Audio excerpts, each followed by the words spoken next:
He did what LeBron James does now, but he did it in a half-court setting, which is probably even more difficult. Jacquees Dominique Wilkins, born January 12, 1960. Dominique Wilkins is one of those players where his name alone tells you what level of basketball player we're talking about. The human highlight film. 9-time All-Star, 7-time All-NBA, scoring champion, and one of the most explosive scorers basketball has ever seen. At his peak, Dominique averaged over 30 points a game, routinely finished near the top of the league in scoring, and eventually retired with more than 26,000 NBA points. He did all of this while playing in an era filled with legends like Michael Jordan, Larry Bird, Magic Johnson, Isaiah Thomas, and Charles Barkley. Dominique never won a championship or even reached the conference finals, but individually, there was very little questioning whether this man was one of the stars of his generation, which makes what happened in 1996 so strange. For the NBA's 50th anniversary, a panel was assembled to select the 50 greatest players in league history. Jordan made it, Bird made it, Magic made it, even Shaquille O'Neal made the list after only 4 NBA seasons. Dominique Wilkins somehow didn't. By then, Dominique had already nearly built his entire Hall of Fame resume, yet voters still found 50 players they believed belonged ahead of him. 25 years later, the NBA would finally recognize Dominique by naming him to its 75th anniversary team, but that doesn't erase the original snub, because the question isn't whether Dominique Wilkins was perfect. He wasn't. The question is how a player this accomplished could possibly be left out. Was it the losing, his reputation as mainly a scorer, or did the NBA simply get it wrong? What happened? Let's talk about it. Salute to Taiwan.g on IG for this request. It's your boy JC Stunted Growth. Let's get it, man. Like, comment, and subscribe, and let me know who I should do next.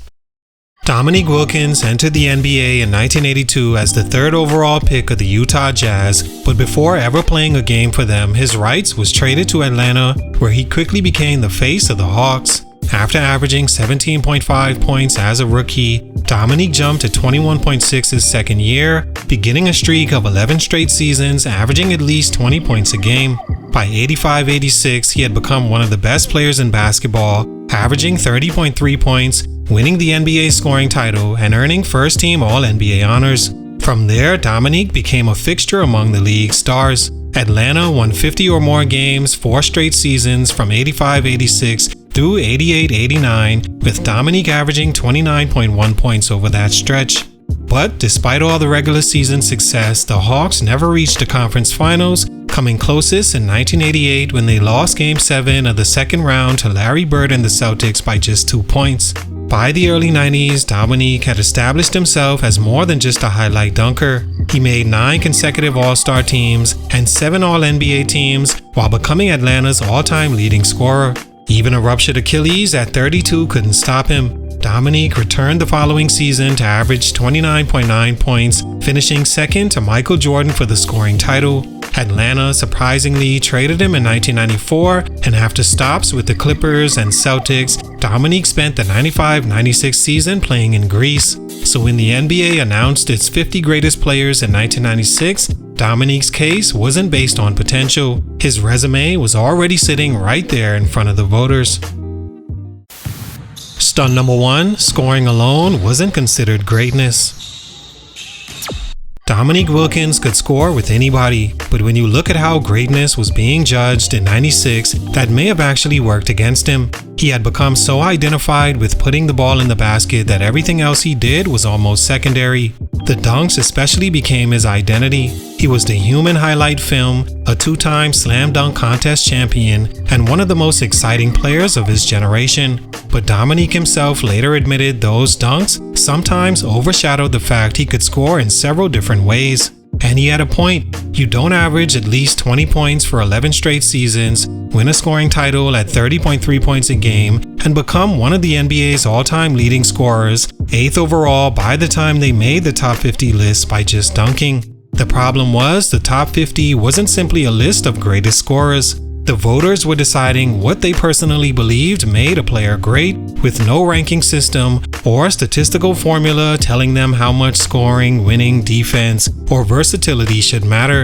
And we actually have evidence that Dominique's type of resume didn't impress everyone. When discussing the top 50 selections in 1996, Washington Post columnist Michael Wilbon explained that he left Dominique, Alex English, and Adrian Dantley off his list because in his view, greatness wasn't just about scoring. That's important because Dominique and English were both among the NBA's top 10 career scorers at the time, yet neither made the final 50. Dominique also wasn't known as an elite defender or playmaker, and unlike players such as Jordan, Bird, or Magic, there wasn't another part of his game that became as celebrated as his scoring. Later in Atlanta, he became a better all-around contributor, averaging a career-high 9 rebounds in 1991, while averaging over 3 assists for the first time. But perception matters with a subjective list. Dominique's greatest strength became so dominant in how people viewed him that voters could look at all those points, highlights, and individual awards and still ask what else separated him from other legendary scorers. And once scoring alone wasn't enough, Dominique's case needed something else to push him over the top. Unfortunately, the next part of his resume wasn't going to help. Stunt number 2, winning was missing from his resume.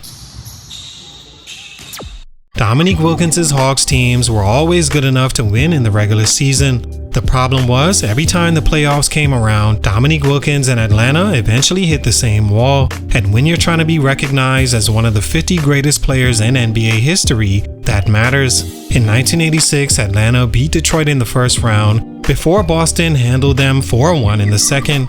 A year later, they were eliminated in the second round again, this time by Detroit in 5 games. Then came 1988, probably Dominique's best opportunity to change the way his career would eventually be remembered. Atlanta pushed Larry Bird and the Celtics to Game 7 of the Eastern Conference semifinals, and Dominique was incredible. He scored 47 points, including 16 in the fourth quarter, going shot for shot with Bird in one of the most memorable playoff duels of that era. But Bird scored 40 in the fourth, Boston won 118-116, and once again, Dominique went home before the conference finals. That game almost represents his career perfectly. Dominique could be spectacular, he could perform like one of the best players on the planet, but somehow another legend was always the one advancing. And I don't put all of that on Dominique either. Look at the team standing in Atlanta's way. Boston was loaded with Hall of Famers, Detroit was becoming a championship team, and eventually Michael Jordan and Chicago took control of the East. Dominique also never had another true superstar playing beside him. Atlanta had good players, but he was clearly the centerpiece everything revolved around. Still, when voters were selecting only 50 players from the entire history of the NBA, circumstances probably weren't going to carry as much weight as results. Bird had championships, Magic had championships, Isaiah had championships, Jordan already had 4, Dominique had never even reached the conference finals, and it wasn't like Atlanta kept knocking on the door every year either. After coming within 2 points of beating Boston in 1988, the Hawks were eliminated in the first round the following season and missed the playoffs entirely in 1990. Dominique would eventually return to the postseason, but he never came that close again. So while his individual resume screamed top 50, his postseason resume gave voters something legitimate to question. Dominique proved he could score with the greatest players ever. What he never proved was that he could take a team as far as they did. Stunt number 3, the top 50 list was flawed. There was no mathematical formula deciding who belonged on that top 50 list. A panel of 50 people, including former players, coaches, executives, and media members, submitted their selections, and the 50 players receiving the most votes made the team. That means personal opinions, different definition of greatness, and even reputations were always going to influence the results. And when you look at some of the players who made it ahead of Dominique, his omission becomes harder to defend. Shaquille O'Neal was selected after only 4 NBA seasons. Now obviously Shaq became one of the greatest centers ever, so today nobody questions whether he's top 50. But voters in '96 didn't know what exactly Shaq would eventually become. At that point, he had played 295 regular season games, made 4 All-Star teams and 3 All-NBA teams. Dominique already had 9 All-Star selections, 7 All-NBA selections, and a scoring title. Bill Walton was another interesting choice. Walton had something Dominique didn't, an MVP and championship, but but injuries limited him to just 468 regular season games over 10 NBA seasons before he retired. He made only 2 All-Star teams and 2 All-NBA teams. Then there's Lenny Wilkins, who had a Hall of Fame career and 9 All-Star selections, but never made an All-NBA team and never won a championship as a player. The point isn't that those guys didn't deserve recognition. It's that once they're included, it's difficult to argue Dominique's resume wasn't strong enough to at least belong alongside them. And people did question it immediately. Dominique wasn't someone who became a snub only after fans reevaluated his career decades later. At the time the list was released, his absence was one of the biggest talking points. Dominique himself couldn't understand it.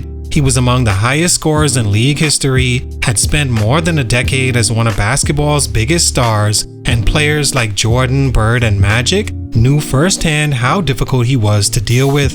But that's the problem with getting decades of NBA history down to exactly 50 names. Somebody deserving was going to be left out, and once enough voters valued championships, complete games, or other accomplishments differently than Dominique's scoring dominance, he became expendable. 25 years later, when the NBA expanded the group for its 75th anniversary team, Dominique finally made it.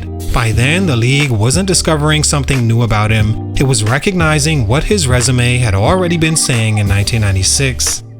All in all, Dominique Wilkins being left off the NBA's original top 50 list feels more like a mistake than proof he wasn't great enough. Were there holes in his resume? Absolutely. He never won a championship, never reached the conference finals, and his reputation was built heavily around scoring and spectacular dunks rather than being a complete all-around player. But once you compare Dominique to some of the players who actually made the list, those weaknesses don't seem strong enough to justify leaving him out completely. 9 All-Star appearances, 7 All-NBA selections, a scoring championship, and more than a decade as one of the NBA's premier offensive players should have been enough. And maybe the biggest proof is what happened afterward. Dominique didn't suddenly add championships or improve his NBA resume after 1996. His career was basically already written.